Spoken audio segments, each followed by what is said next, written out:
The COVID-19 crisis has been gripping Canada for more than a month now, and today we're turning a special focus on the toll that it's taking on people's mental health. Some Canadians, especially frontline workers, have been traumatized by the pandemic. The Canadian Mental Health Association is calling on the federal government to provide new resources as it faces a growing demand. The organization's branch in Nova Scotia providing a snapshot of the surge. That location normally gets about 25 calls for support every day. That number has now jumped to more than 700. We're examining the different ways that people are responding to this crisis with our expert guest this morning. Dr. Vivien Lee is a clinical psychologist and founder of the Centre for Trauma Recovery and Growth. She specializes in trauma, PTSD, depression, and anxiety, and has extensive experience working with first responders, and she's in Toronto. Vivien Lee, thanks again. We always appreciate your time and enjoy having you on the show. We've got a lot of viewer questions to get to, but we'll get through those throughout the morning. But I'd like to start off and talk about the idea of this echo pandemic, that as much as people are dealing with the actual symptoms in some cases, family members, and just the tension this has created in all of our lives, and that could result in a mental health wave hitting the population. Can you talk a bit about that? So thanks for having me, John. I think it's important to start off by noting that anxiety and grief and anger, these are normal emotional reactions to a very abnormal situation. So I don't want to pathologize, difficulties coping that people may be having now or in the period afterwards. And there's various reasons why people may be struggling. Of course, it depends if you're a frontline worker, if you have lost your job, if you're caregiving for someone. So those are going to add, obviously, additional stresses. But I think underlying a lot of what people are going through and may continue to go through for a while is this feeling of helplessness. So humans really struggle when we feel like we're powerless, that we have no control, that we can't do anything about the outcome. And I think that's what many of us are struggling with now. It will be really essential to have mental health resources. Things like therapy and counseling, that doesn't mean, that's not just for someone with a mental illness. It's a place where you can relearn some healthy coping. You can have your feelings validated. You can process all this mess of emotions we're all going through, and maybe get help with problem solving and maybe looking at things a little bit differently. For some people, this may be a situation where they're not aware that they are having a mental health reaction to the stresses of this. Can you walk us through some of the symptoms that people may not be aware that are underlying this? So a lot of people don't realize how much stress and our thoughts and emotional reactions affect our bodies. And with stress and anxiety, certainly what's happening is it triggers this automatic stress response in our body. And if this goes on for a while, people may start to notice things like chest pain or muscle tension, getting a lot of headaches. Stomach problems can be a big issue for some people. Sleep problems are probably the number one physical symptom I hear about. If you're having trouble relaxing enough to fall asleep, you're not going to be getting much sleep. If your mind is racing at night when you put your head on the pillow, you're not going to be getting much sleep. So a lot of the stress and anxiety manifests physically, and people have difficulty recognizing that. So if you're feeling a lot of physical symptoms and there doesn't seem to be another physical medical cause, this may be related to your stress. Some of those symptoms that you describe might in fact be attributable to COVID-19 as well. And again, that could create certain anxiety. So how do people know what is the right thing to do and what is the right cause to treat? And the tricky thing is when we have these kinds of symptoms, many of us, we get stressed, especially if we think it's COVID-19, and that amplifies the symptoms. Our heart rate races faster, we might feel more tense. So in terms of trying to look at whether this is a medical reason versus stress-related, keeping up to date with accurate medical information. So going to the World Health Organization website, going to the Canada's Public Health Agency website, looking at what are the symptoms of COVID-19, how are these matching up with me? If this seems to be better fit for COVID-19, maybe I call telehealth and talk to them and see what they say. But if you're having symptoms that don't seem to fall into that category, this could be stress related.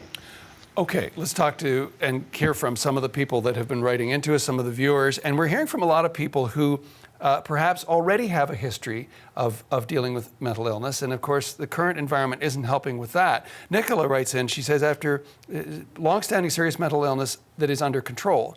But over the years, she's learned that the two biggest enemies, social isolation and boredom. Can you talk a bit about that, how so many people are dealing with exactly those, and if you have pre-existing mental health conditions, they're only going to make them worse?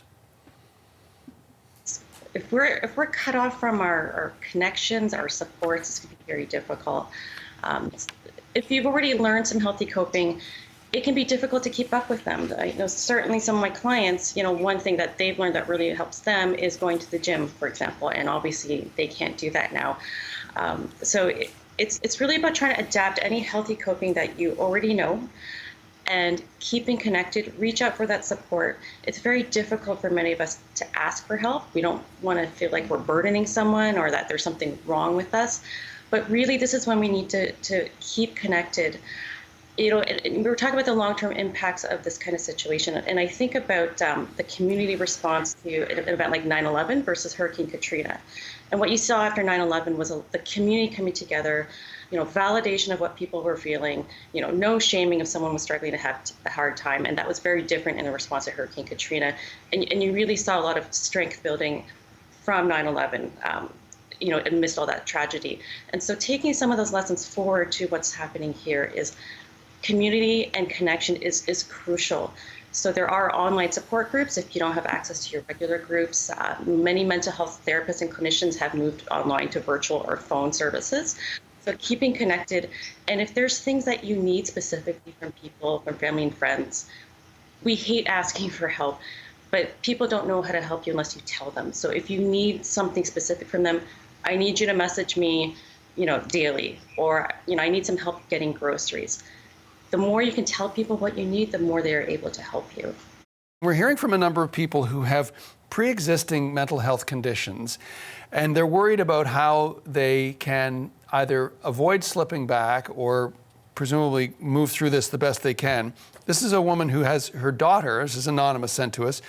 Her daughter lives alone in Toronto in an apartment with no outdoor space. She'll not be able to afford to buy her medication and food, as well as pay her rent. She wants to drive across the country to stay with her mother. She suffers from mental illness, but has been doing well. So there's a lot to unpack there. Presumably there is the long journey, there is the possibility of having to quarantine, there is the staying with a relative. But walk us through some of the challenges that people are facing when it comes to family and reaching out for supports and maybe can't. Certainly, it's difficult if you're in a small confined space and don't have easy access to outdoors and you're far from family and supports, or even if they were close by, you can't go and visit them.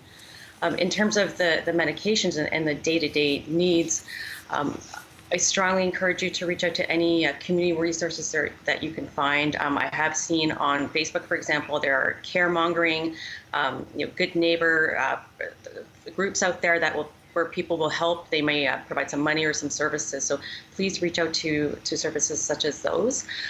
In terms of family, I certainly understand you wanting to go across and spend time with your family.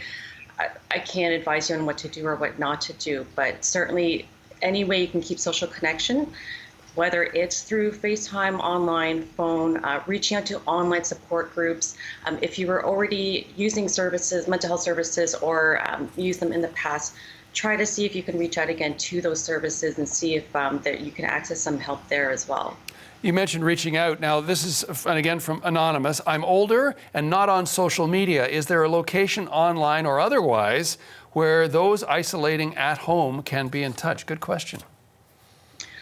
So I can't speak to specific groups. I'm not familiar with specific groups online.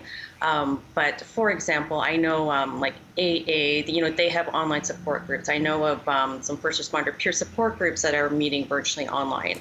And that's not necessarily through social media. So if you're part of a certain cohort, whether it's elderly, whether it's someone struggling with depression or someone who's feeling lonely, you can search for that online and see what kinds of online support groups are out there that aren't necessarily part of social media. Here is a situation that I've heard anecdotally from a number of people in terms of loved ones wanting to move in with them. This is from Anonymous, another. My boyfriend is a frontline ER nurse. He would like me to move in with him so he's not feeling so alone. He told me to expect to get COVID-19. I'm not all that comfortable doing this, but I do love him. What would you advise there? I can certainly understand that desire, especially since we don't know how long this is going on for. If you're not comfortable with that, you're probably not going to grow more comfortable with it when you are living together. So try kindly to tell your partner how you feel, your concerns, and that you are worried about catching COVID-19 and any consequences for other family members that might introduce in your life. Acknowledge and validate that, he is feeling lonely, he may be feeling stressed or overwhelmed. Certainly try to stay connected as much as possible, whether it's through video, again, through phone or text, so that regular contact can be helpful. But if you are hesitant about it now, it probably won't get better if you do move in with him. And if you want him to access more resources, there are resources out there for frontline workers. I know the Canadian Psychological Association, for example, there's many psychologists across the country who are offering their services pro bono to frontline healthcare workers. So if you think he would benefit from speaking with someone else for some additional support, you can certainly direct him to the CPA.ca website. This is from Anonymous, and a reminder that if you do send us your question, we will withhold your name if you so wish. My husband has progressive dementia. I have to cope with everything without assistance or a break. How do I continue to stay healthy myself and sane as I also suffer from serious health issues? We've been sheltering in place, only stepping out for essential needs. She ends off by saying, I feel like I'm slowly going insane. What would your advice be? That's a tough one to have this chronic, prolonged caregiving responsibility with no help and no break. That's a lot for anyone, even the healthiest of people. I'm not sure if you had any community supports previously, having personal support workers or nurses coming in. Obviously, that's been decreased in many agencies, but if you did have those kind of services previously, I might reach out and see if there's anything they can offer, even just a little bit of respite. It is a tough one, so it's problem solving, and if you can communicate with your husband about some of your needs, of course, he has a lot of tasks that you need to do for him, but we all need our alone time, even in the smallest, busiest of places. We need our alone time. So if there's any pockets of time you can take to yourself, when he's sleeping, for example, or if he's able to take a shower by himself, for example. But we need to build that time in. And if you can communicate that to him and let him know this is something not personal, this is something I need just to kind of recharge my batteries every day for a certain amount of time, try to come up with some kind of plan if possible. And if that's not possible, think about reaching out to whatever supports and agencies are out there, hospitals even, and see what kinds of resources you can get just even for some respite once in a while. We're also hearing from a lot of people along the similar lines where there were pre-existing conditions that they were dealing with a loved one. And we're hearing from a number of people whose children have autism.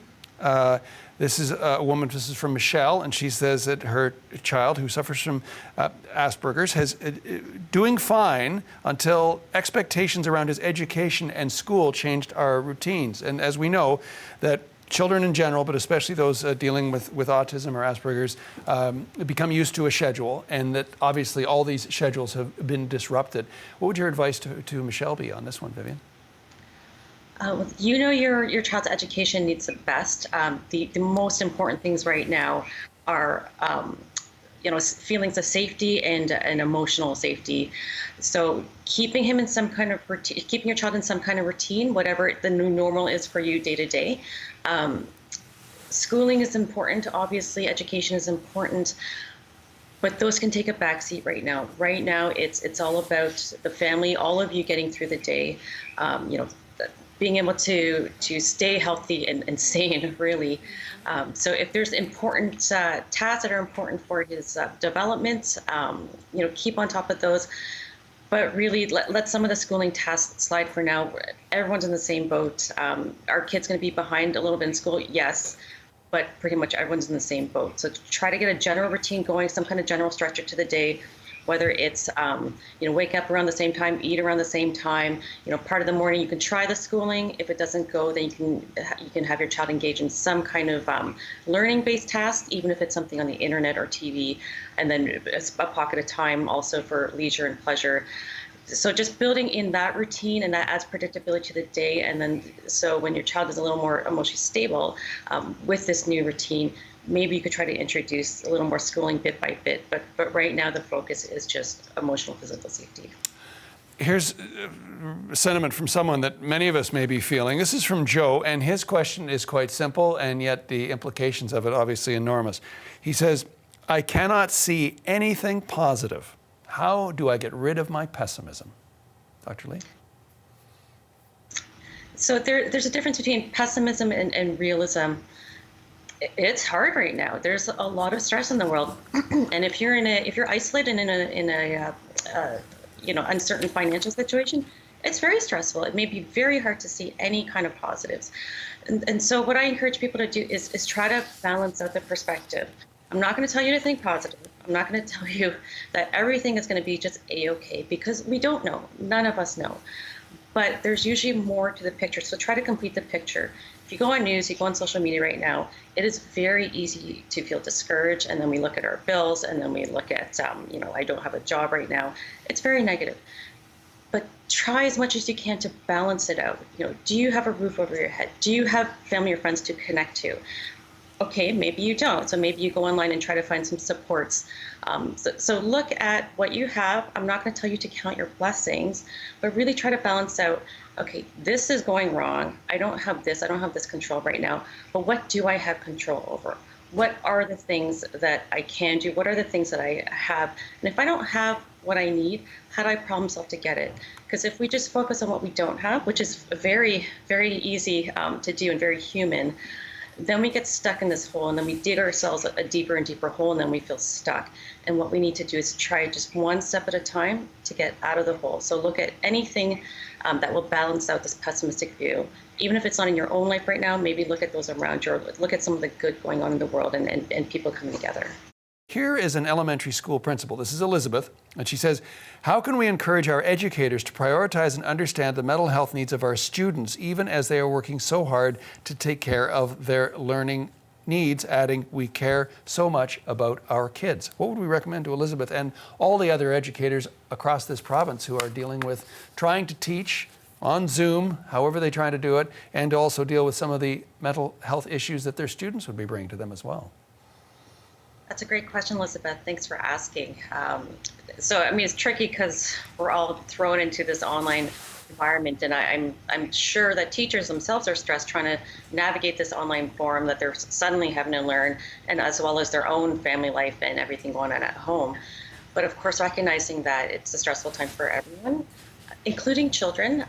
Children, they're used to a routine. They're used to going to school. They may not like school necessarily, but they have the routine of seeing friends and doing work, and they know what to expect every day.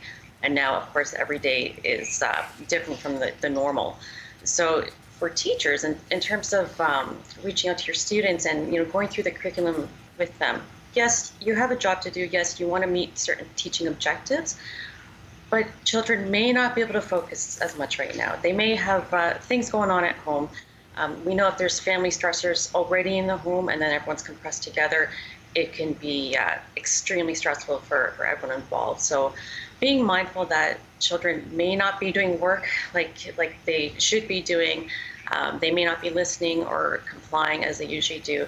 And they may have a lot going on, even just the overwhelming stress and uncertainty of what's happening. So if you can, check in with the student.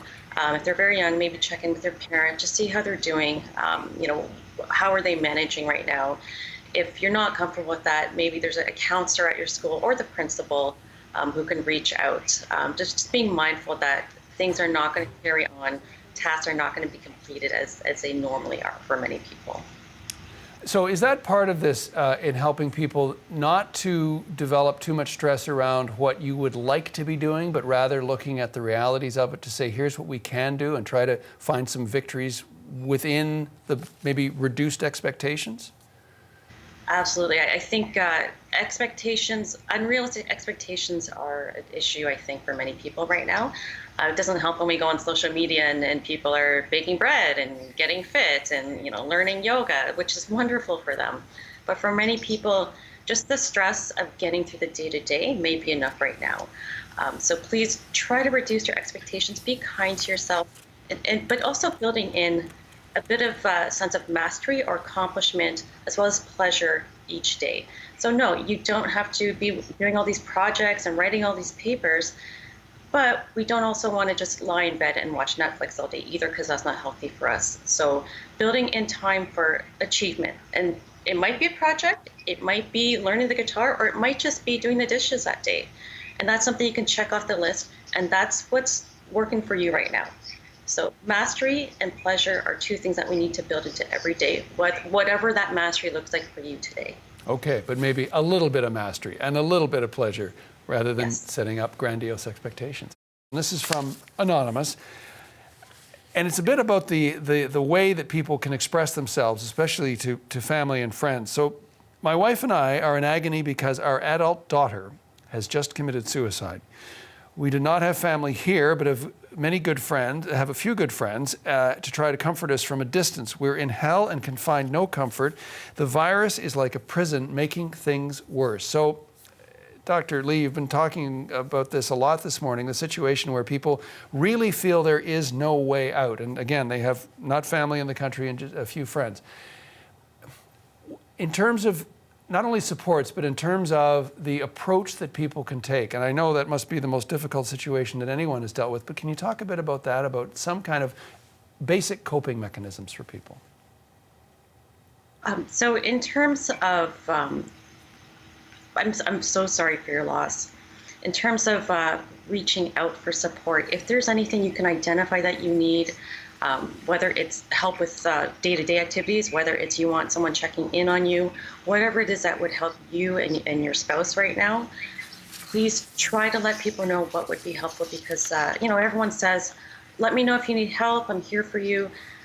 But oftentimes if that person feels awkward about reaching out, or they have trouble identifying what they need. So if you're the person going through such a tragic loss right now, take the time, be kind to yourself, ask for what you need. I know online there's some online support groups. For example, in Ontario, there's the Bereaved Families of Ontario, and they do have support groups for parents who have lost children or adult children. So that can be a resource that you can reach out to as well. If you are kind of on the outside and you know someone who's going through such a tragedy right now or having a really hard time, reach out. They may not respond, they may not be ready for it right now, but reach out and offer concrete offers of help. So, say you're going to drop by with groceries, what do you need? Send some delivery to their house. So try to be specific.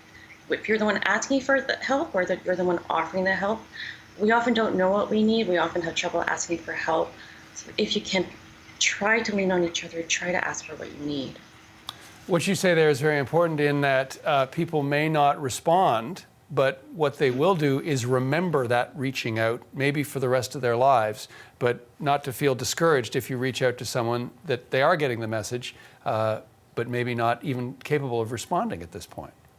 Every time you reach out, it means something to the other person. Even if you never hear back or you don't hear back for a long time, they remember. They remember that someone thought of them and someone cared enough to reach out.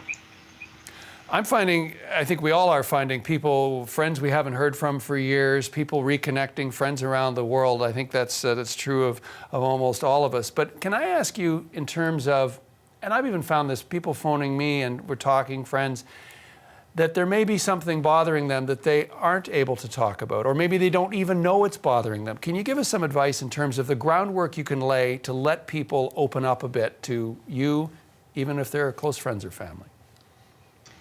So when someone comes to me and they don't quite know what's going on, sometimes they just need to vent, right? So someone to listen and not jump in with potential solutions, because we all want to help someone and solve the problem. Just listen and don't pass judgment. Don't jump in. Just let them vent. Again, they, like you said, they may not know what the issue is. So if you're the person who's noticed someone else who might be going through something, it's much easier to open the door if you can put your finger on something, right? So if you notice a change, for example, I noticed you haven't been responding to my messages. You're usually pretty quick to call me back. Is something going on? Or, if you're living with someone, oh, you usually have a really good appetite and you haven't been eating much lately, or you've been kind of tossing and turning in bed lately. Is something going on?